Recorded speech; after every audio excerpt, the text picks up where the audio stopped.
பாருங்க நீதிமன்றம் எதிர்த்து வந்து மேல்முறையீடு போறாங்க வாரியம். அதுக்கு வந்து தலைவர்கள் வந்து பாஜக தலைவர்கள் வந்து அந்த ரகசியம் தெரியும் அப்படின்னு சிவபுரம்.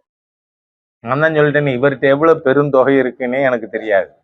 அப்புறம் இதெல்லாம் எனக்கு எப்படி தெரியும்? இங்க பாருங்க, these are all procedures, process.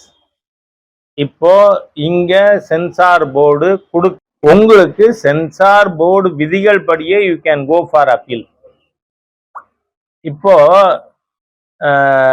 Madurai branch of Madras high court Thiruparankundram இஷ்யூல கோர்ட்டு தீர்ப்பு தானே, ரகுபதி கிட்ட போய் கேளுங்க அதை நிறைவேற்றிட்டாரான்னு.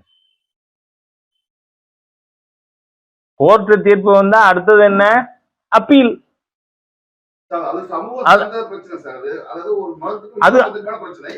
யார் சொன்னா? அது யார் சொன்னா? மதத்துக்கு இன்னொன்னு கொஞ்சம் செத்த இருங்க. எந்த முஸ்லிமோ அல்லது மற்ற மதத்தினரோ திருப்பரங்குன்றத்துல விளக்கேற்ற கூடாதுன்னு சொன்னாங்க? நீங்க ஊடகங்கள் தப்பாவே பேசிட்டு இருக்கீங்க. அறிவாலயத்தின் ஆர்வலரா இருக்கீங்க, அடிமையாயிடாதீங்க.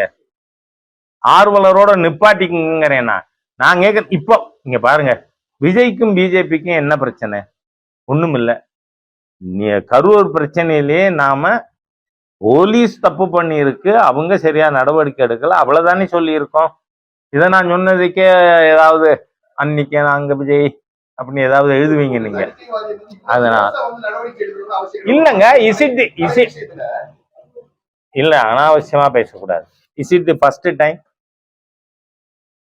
தணிக்கைத்துறை ஒரு படத்துக்கு சர்டிபிகேட் கொடுக்க இங்க மறுத்தது, அப்பீலுக்கு போனது, இதெல்லாம் இதுக்கு முன்னாடி நடந்திருக்கா இல்லையா? நடந்திருக்கா இல்லையா? Then what is special with Vijay? யாருக்கு இக்கட்டு? யாருக்கு இக்கட்டு?